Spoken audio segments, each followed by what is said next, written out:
Bonjour, mon nom est Marie-France Lefort. En 2020, j'ai eu l'occasion de participer avec parents partenaires en éducation à la rédaction des outils essentiels pour les parents bénévoles.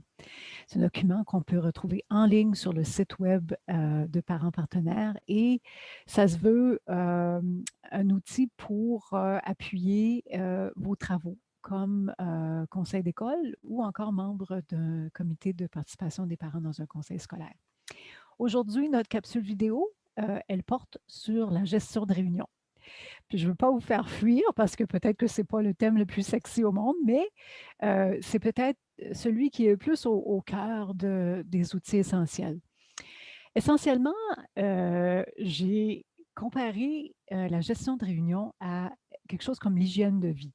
Alors, vous allez me dire comment est-ce qu'on peut comparer le fait de gérer une réunion, de se donner des outils pour gérer une réunion au fait, je ne sais pas moi, de se brosser les dents ou de se laver à tous les jours.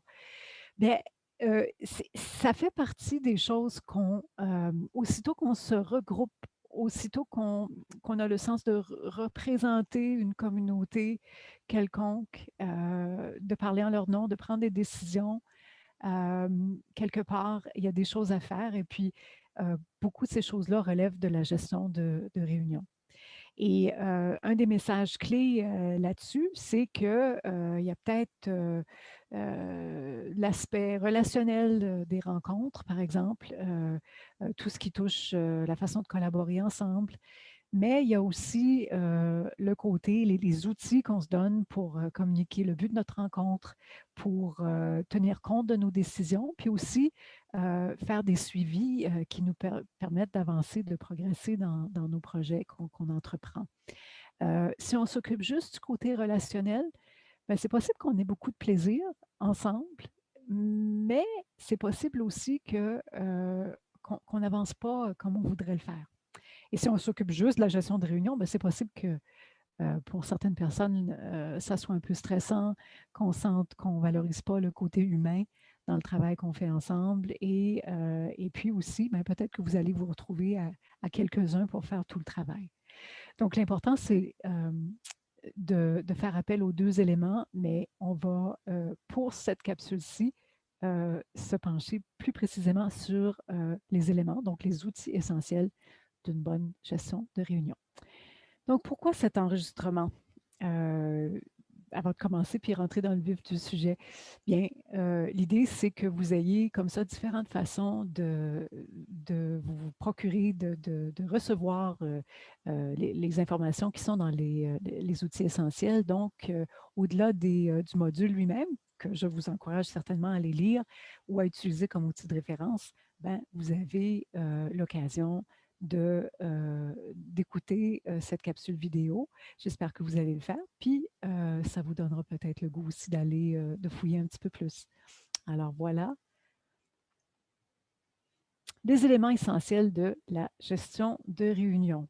Alors, dans ce module, le module 3, on met l'accent sur trois éléments fondamentaux de la gestion de réunion efficace. Et ça, c'est les trois choses suivantes. La convocation, donc, c'est le moment où on dit il y a une rencontre dans une semaine ou dans un mois et voilà une proposition de sujet de discussion. Donc, par exemple, l'envoi de l'ordre du jour fait partie de la convocation. Le deuxième, c'est le procès verbal ou le compte-rendu de la réunion. Un résumé bref, clair, objectif des discussions et un rappel des actions à entreprendre et, très important, par qui? Qui est-ce qui va faire ces suivis-là? Donc, le procès verbal ou compte-rendu. Et finalement, donc, les suivis. Ça, c'est les moyens que l'on se donne pour arriver à nos fins. Donc, trois éléments fondamentaux ici. Ici, on n'est pas dans l'exécution de projet, on n'est pas dans la planification de projet, on est dans tout ce qui touche finalement l'organisation de réunions efficaces. Alors, ces trois morceaux-là que vous connaissez, que vous êtes sans doute, avec lesquels vous êtes sans doute déjà familier, c'est finalement les éléments essentiels de la gestion de réunion.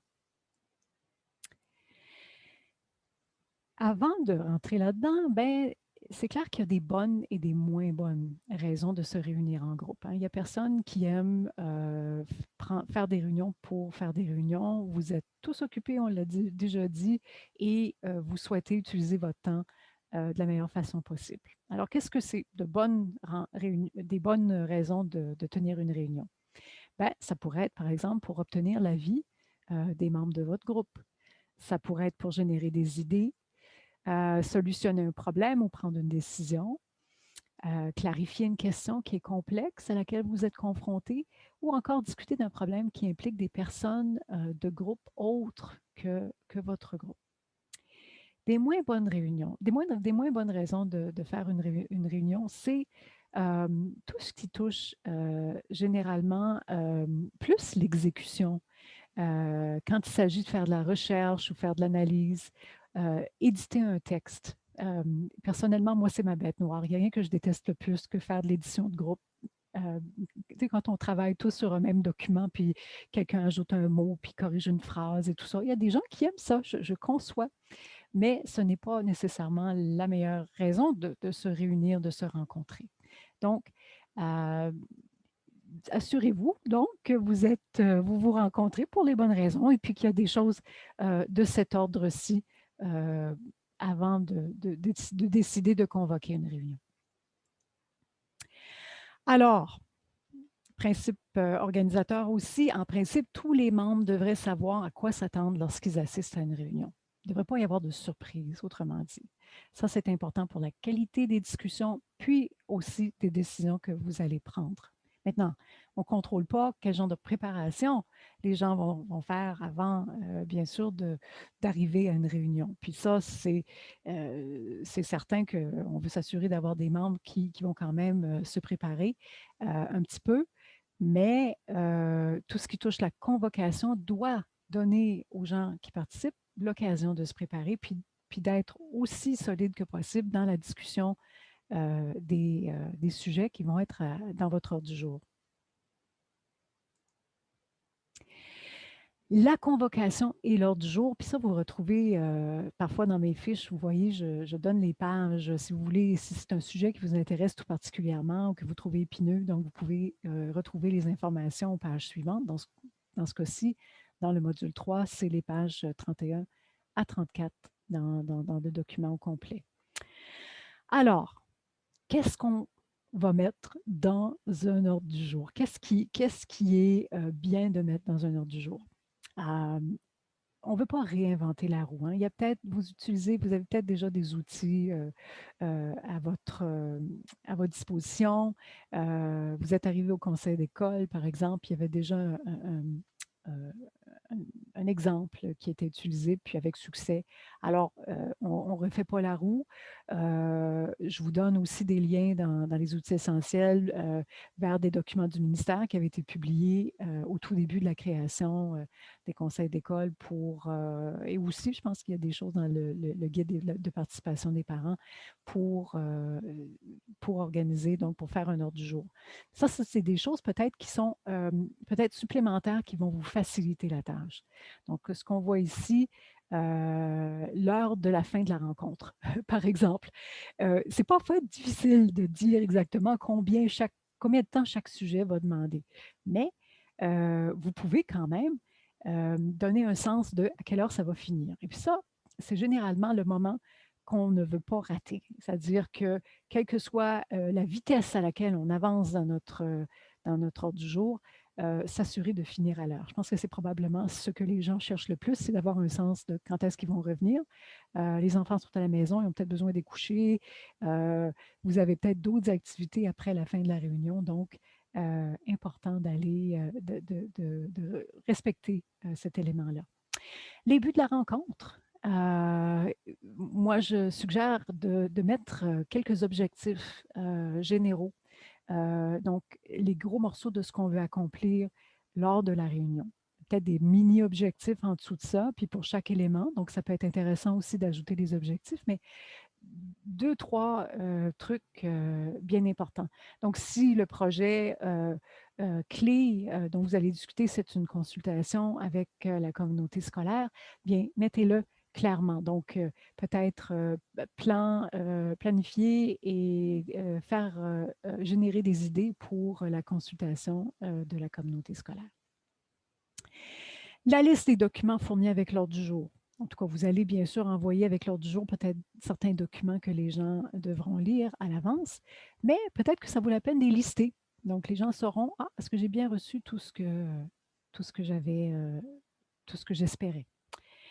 Une section veuillez amener. Peut-être que les gens, on veut pas créer plus de papier que nécessaire. On ne veut pas, on veut soutenir l'environnement. Donc, si les gens ont déjà des copies papier électronique, d'amener peut-être leur ordi ou leur portable et puis de s'assurer d'avoir ce qu'ils ont besoin sous la main. Le nom des invités, observateurs ou personnes ressources attendues.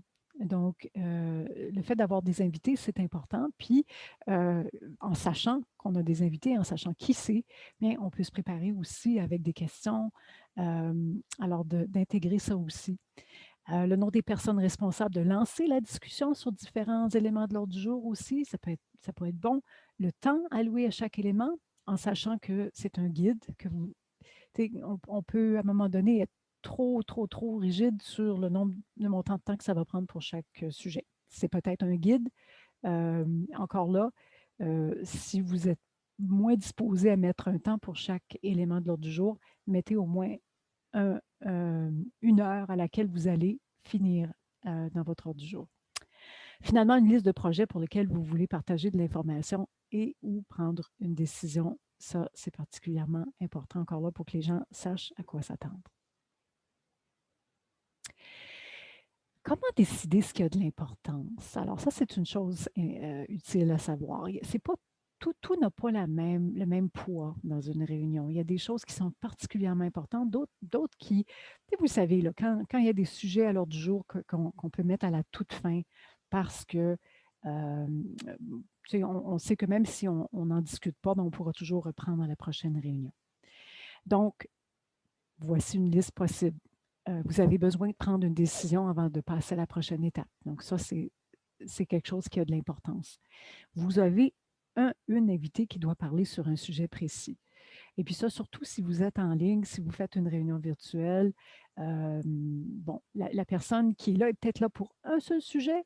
Elle a peut-être elle n'est peut-être pas nécessairement attendue pour l'ensemble de la réunion et vous voulez peut-être la libérer à un moment donné. Donc, cette personne-là, cette présentation-là devrait peut-être être au début par respect pour le temps de cette personne-là. Ne pas l'oublier puis attendre à la toute fin. Il y a peut-être un problème qui affecte la réputation de votre groupe. Donc, ça peut être important. Peut-être que il est arrivé quelque chose, un conflit, des décisions que vous avez prises ont été mal comprises. Et puis, donc, les décisions de votre conseil, votre comité sont remises en question. Toutes ces choses-là sont des choses importantes. Et puis, si vous faites face à ça, ça serait important d'en discuter, puis d'en discuter quand vous avez de l'énergie et pour en discuter et puis prendre de bonnes décisions. Même chose, donc, s'il y a une mésentente qui pourrait devenir un conflit. Vous remarquez la petite enseigne en vert là, à côté. Donc, à travers les modules, je vous donne comme ça des conseils d'amis. Ce ne sont pas exactement des conseils scientifiques, mais c'est peut-être des conseils que j'ai appris, que je peux donner parce que j'ai appris à la dure dans ces choses-là. Donc, je vous donne comme ça des tips ou des idées pour vos rencontres. Je parlais tantôt de conserver son énergie. Donc, placer les questions les plus complexes en début de réunion lorsque tout le monde dispose d'un maximum d'énergie. Hein. Puis on le sait avec les réunions virtuelles, surtout si on est beaucoup en virtuel pendant la journée, puis on a une réunion de conseil d'école, comité de parents en début de soirée, c'est lourd, ça peut être dur sur le cerveau. Et donc, assurez-vous que vos sujets les plus touffus là, sont placés en début d'ordre du jour. Donc, vous vous demandez peut-être aussi combien de temps à l'avance est-ce qu'on doit envoyer notre convocation, notre ordre du jour? Écoutez, là-dessus, vous connaissez votre groupe et puis peut-être la meilleure façon de décider, c'est de se consulter. Donc, de poser la question si vous êtes quelqu'un au sein de votre groupement qui envoie l'ordre du jour. Euh, Généralement, on parle d'une semaine à l'avance, surtout s'il y a des sujets un peu plus compliqués. C'est peut-être difficile de vous tenir à une semaine. Je vous dirais, dans ce cas-là, disons que vous avez une rencontre le mardi soir, peut-être que vous voudrez envoyer l'information le vendredi. Alors, ça laisse la fin de semaine, un lundi, toute la journée, de mardi pour une rencontre le mardi soir. Donc, cette notion qu'on a quand même quelques jours, quelques options pour bien lire les documents à tête reposée. Les procès-verbaux, parfois, c'est la bête noire de bien des regroupements. Et pourquoi est-ce que c'est ça? Moi, j'ai l'impression que ça ne s'apprend pas à l'école, ça, faire un procès verbal. Peut-être à moins que vous ayez fait partie de conseil étudiant où on prenait des notes. C'est sûr que des fois, dans les emplois, on prend des comptes rendus de rencontres et tout ça. Il y a toujours des notes qui sont prises, mais un procès verbal, c'est quelque chose d'autre. C'est un peu plus formel et c'est vraiment, si on veut, une trace dans la vie de votre groupement, des décisions prises, des personnes qui étaient là, et puis des suivis donc, qui donnent un sens de comment vous avez aussi pris ces décisions et vers où vous vouliez aller. Donc, il y a cet aspect un peu plus formel là. Et puis, c'est aussi un talent, donc dans la préparation d'un procès verbal que sans doute vous allez juste développer si vous avez fait partie d'un comité ou d'un conseil d'administration, d'un conseil d'école, etc. Il y a aussi d'autres raisons pour lesquelles on néglige un petit peu les procès verbaux ou les comptes rendus. Euh, Ce que je remarque dans les groupes, c'est qu'on ne sait jamais exactement c'est quoi le niveau de détail à mettre dedans.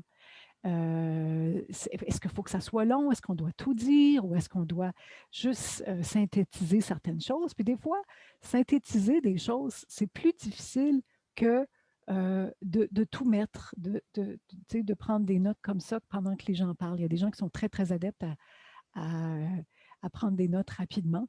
Donc, on ne sait pas exactement quoi mettre. Qu'est-ce qu'on enlève, qu'est-ce qu'on garde. Moi, je pense aussi que l'être humain n'aime pas tant regarder en arrière. Il aime être dans l'action puis regarder en avant. Donc, une fois qu'on l'a fait la réunion, ça ne nous tente pas vraiment de retourner voir qu'est-ce qu'on avait fait. Sauf, bien sûr, si on a oublié quelque chose ou si il y a un suivi qu'on a oublié de faire ou si on s'est trompé quelque part, puis là, c'est important d'aller retourner dans le procès verbal. Donc, quelque part, il faut avoir une trace de ce qu'on a fait, de nos décisions. Puis je pense aussi que l'être humain n'aime pas tant se faire rappeler qu'il a dit qu'il s'engageait à faire telle chose ou telle chose. Donc, c'est peut-être pour ça aussi qu'on néglige un petit peu les procès-verbaux. Mais c'est important, puis dans le fond, c'est pas si compliqué. Donc, qu'est-ce que c'est un procès-verbal? Ben, c'est un résumé clair, précis, objectif des délibérations du conseil d'école, en portant attention à ce qui a motivé les décisions que vous avez prises. C'est une façon de transmettre des informations aux personnes qui ne sont pas présentes aussi. Donc, tout le monde n'est pas nécessairement là à toutes les réunions. Donc, pour celles qui, pour une raison ou une autre, ne pouvaient pas être là, c'est un compte-rendu de ce qui s'est discuté. C'est un relevé historique des décisions prises, comme on le disait, un rappel des actions à entreprendre, puis aussi une façon d'être imputable au public et à la communauté desservie. Donc, bien des organismes rendent public comme ça les procès-verbaux de leurs rencontres. Je crois, par exemple, que ça se fait dans les conseils scolaires, etc. Donc, il y a des procès-verbaux comme ça qui sont rendus publics ou qui sont disponibles au public sur demande. Alors, voilà à quoi ça sert. Ce que je vous donne ici, c'est la page où vous allez retrouver ce petit tableau qui a l'air tout simple, mais qui, je crois, peut vous être fort utile. Donc, on a, dans la fiche précédente, on a vu la raison d'être du procès verbal et je les reprends ici, les principales raisons. Et aussi, donc, en fonction de ça, qu'est-ce qu'on doit noter dans notre procès verbal? Je vous rappelle, le PV, ce n'est pas le compte-rendu de la réunion au complet. Ce n'est pas nécessaire de tout prendre en note ou encore de transcrire toutes ces notes dans le document final. Un autre aspect très important, c'est que le procès-verbal doit respecter l'ordre du jour que vous avez établi au départ. Donc, il y a un lien entre ces deux documents-là qui est très important, l'ordre du jour au départ et puis le procès-verbal.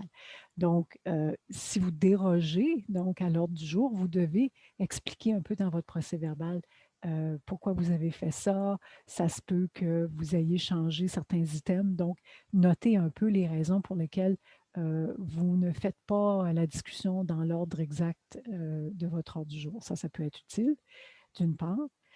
Un petit truc facile aussi, si vous êtes nouveau à préparer des procès-verbaux, c'est que vous pouvez vous servir de l'ordre du jour comme gabarit pour votre procès-verbal. Alors là, vous êtes sûr de mettre la bonne information à la bonne place dans le document. Alors, ça, c'est un petit truc assez facile.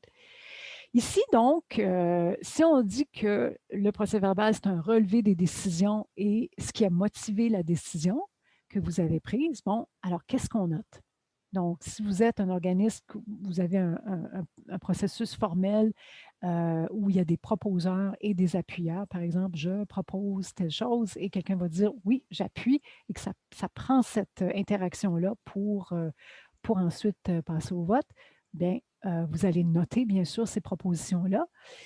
Mais en plus, vous allez noter les faits, les éléments dans la conversation juste avant qui ont eu un impact sur la décision qui a été prise. Donc, quelques éléments pour expliquer la décision qui a été prise. Pas tous, pas toute la conversation, mais l'essentiel de ça.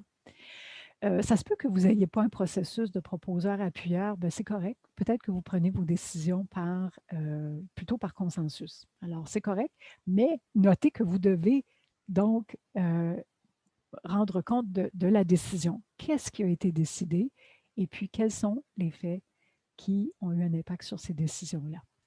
Donc, si on dit que le procès-verbal, c'est un résumé clair et objectif des activités du conseil, vous allez noter quoi? Bon, bien sûr, les propositions, comme on l'a dit tantôt, mais aussi qui a fait quoi sous chacun des éléments à l'ordre du jour. Donc, si on relate qu'il y a eu je ne sais pas moi, un regroupement, un petit comité qui s'est réuni pour prendre une décision, pour faire avancer un dossier, ben, vous pouvez noter que Pierre et Yves se sont rencontrés pour discuter de tels sujets et puis ils ont fait rapport au comité ou au conseil pour, pour finalement dire ce qu'ils ont fait. Alors, vous allez noter ça, le nom des personnes.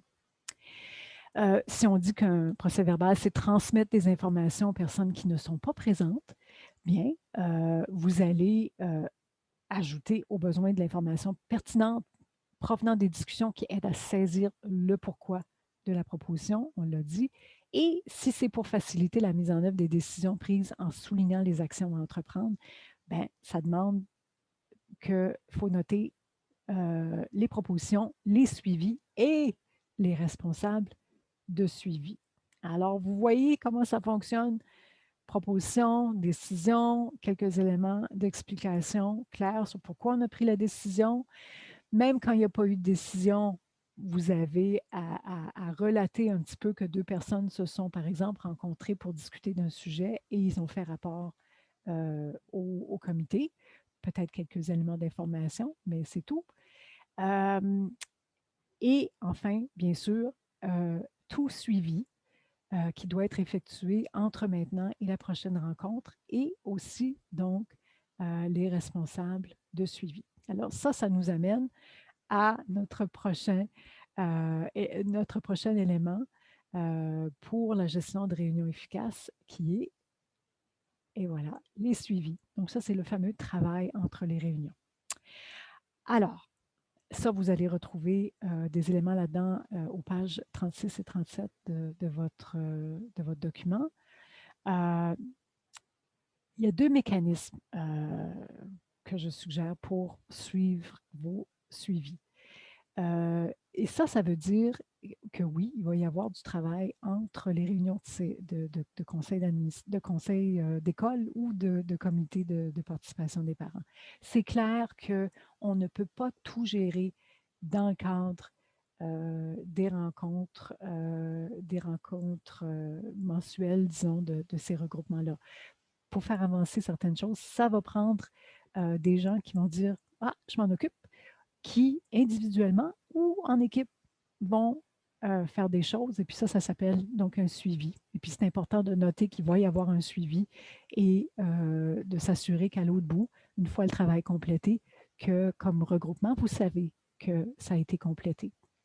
Moi, je vous propose une façon de faire là-dedans pour suivre vos suivis. Donc, pour ne pas perdre le fil de qui fait quoi, qui va produire quoi pour la prochaine réunion.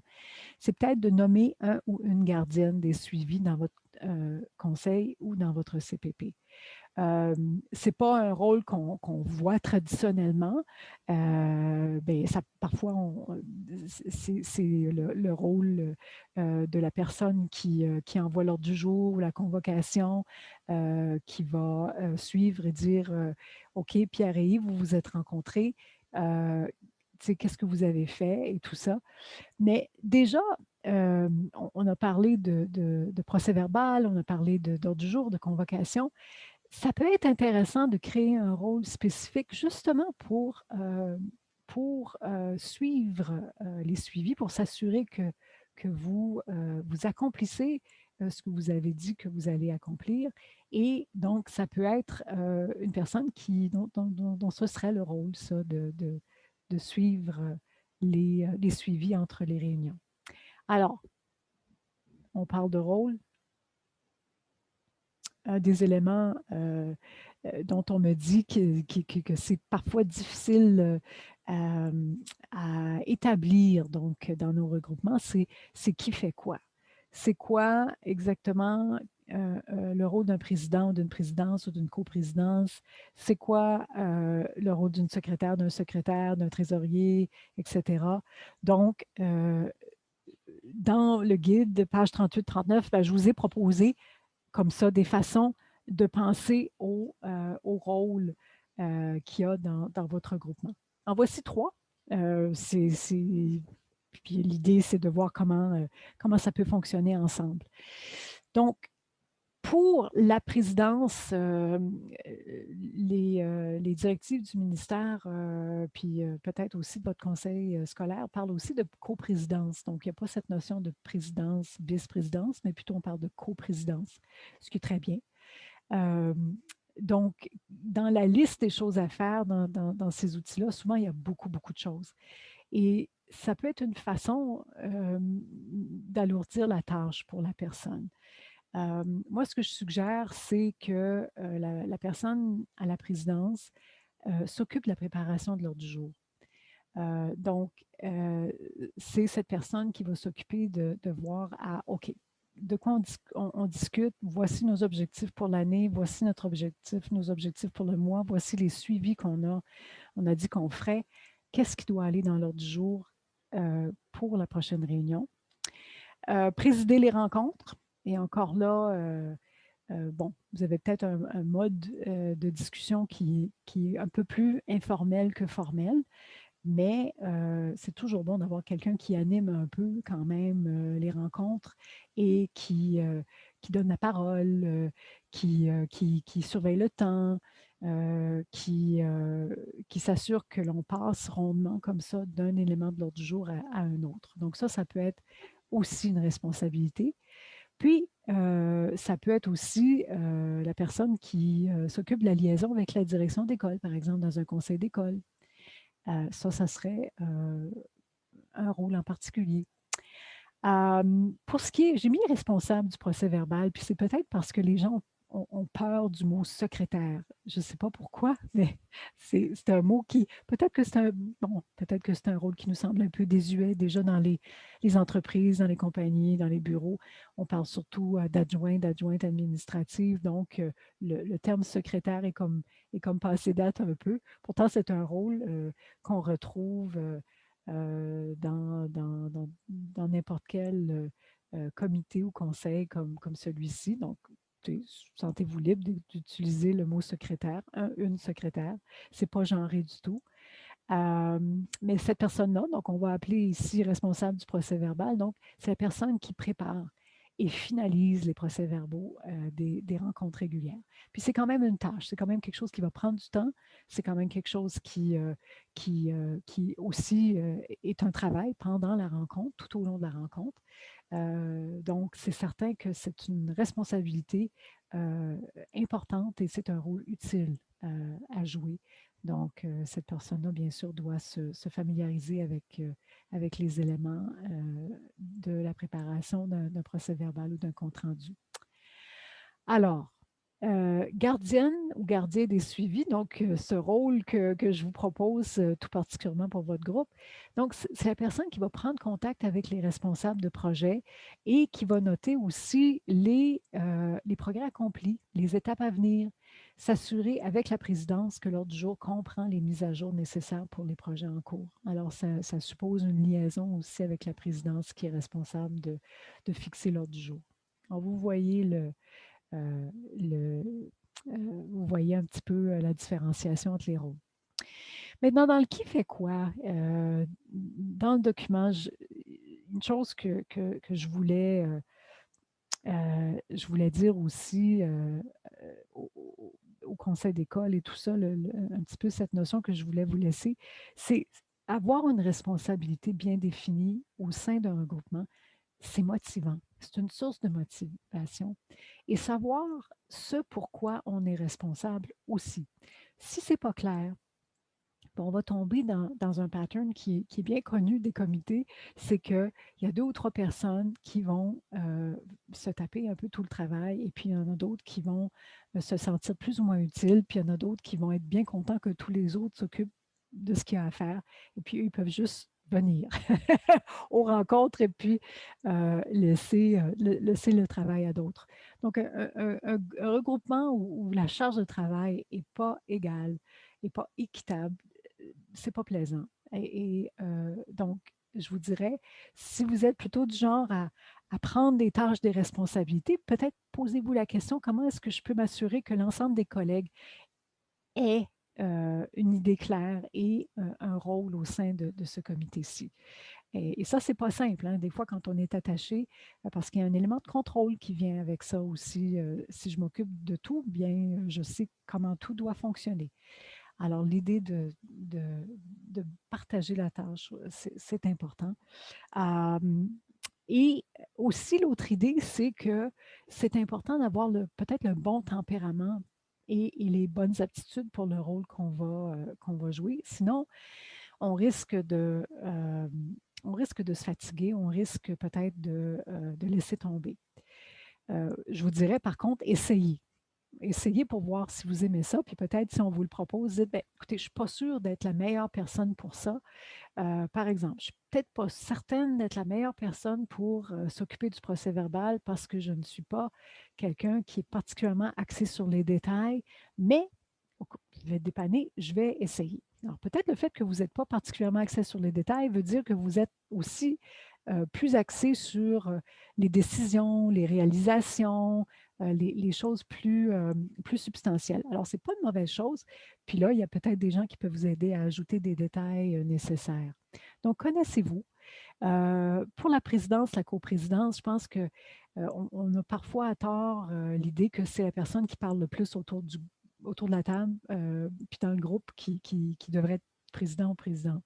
Puis ça, je pense que c'est bon, hein, c'est un peu dépassé. C'est peut-être comme ça dans le temps, mais euh, vraiment, pour moi, la présidence d'un organisme, c'est quelqu'un qui est à l'écoute.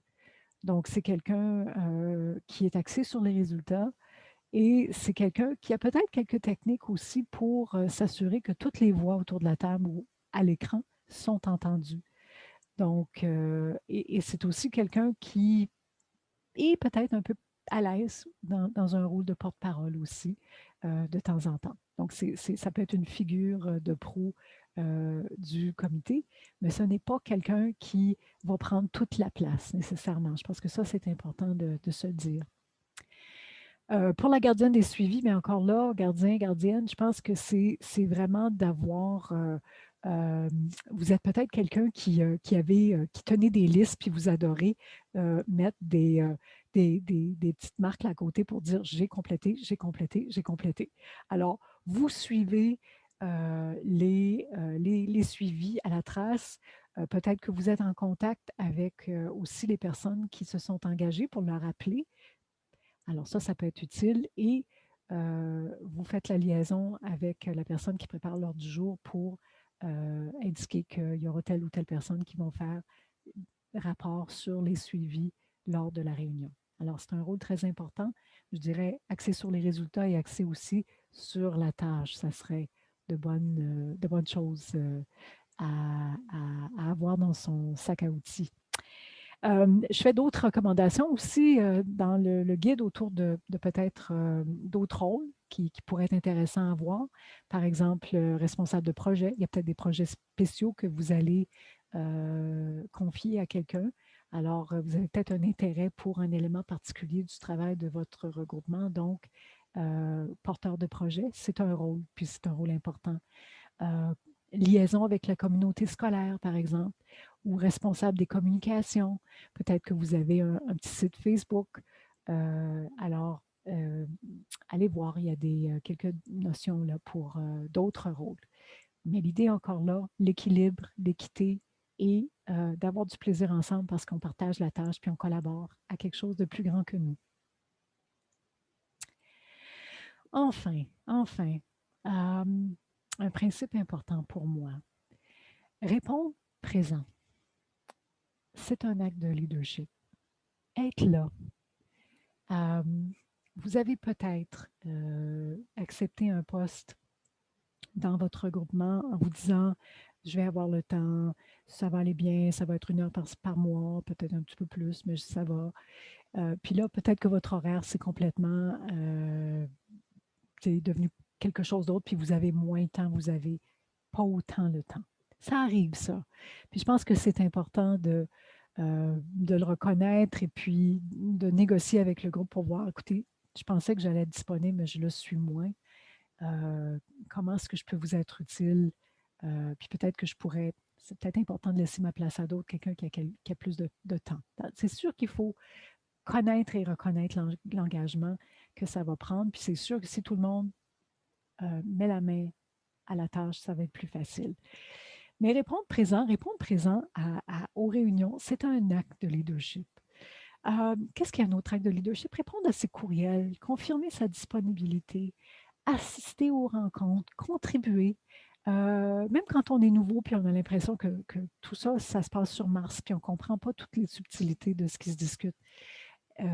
Poser des questions, demander des clarifications, c'est un acte de leadership, puis c'est une marque de respect pour ses collègues, puis ça contribue à l'avancement de ce que vous tentez de faire. Alors moi, je vous dis merci, parce que c'est un leadership. Vous n'êtes pas obligé. Il n'y a personne qui vous demande dans votre vie à la fin, là, quand ça sera terminé, là, sur votre lit de mort.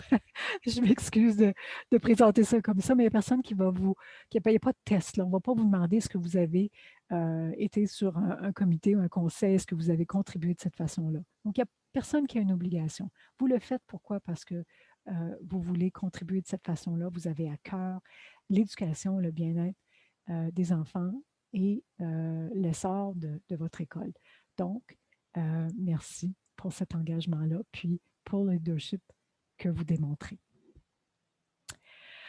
Stephen Covey, il se connaît bien, lui, dans la gestion du temps, dans l'efficacité. Il a écrit plusieurs livres là-dessus, vous le connaissez sûrement. Un petit mot qui précise donc pourquoi c'est important non seulement de prioriser ce que vous mettez dans vos ordres du jour, ce que vous mettez dans votre planification annuelle, mais l'idée que ce n'est pas de prioriser ce qui est à l'agenda, mais mettre à l'agenda nos priorités. Donc, un petit rappel, peut-être de retourner vers le module 1 et 2, de bien établir vos priorités en début d'année. Et là, vous allez voir que vos rencontres mensuelles vont aller le mieux possible parce que vous êtes sur un parcours où vous savez où est-ce que vous vous en allez. Et puis ça, c'est formidable. Alors, je vous laisse là-dessus. Merci de votre écoute et puis à la prochaine capsule vidéo. À bientôt.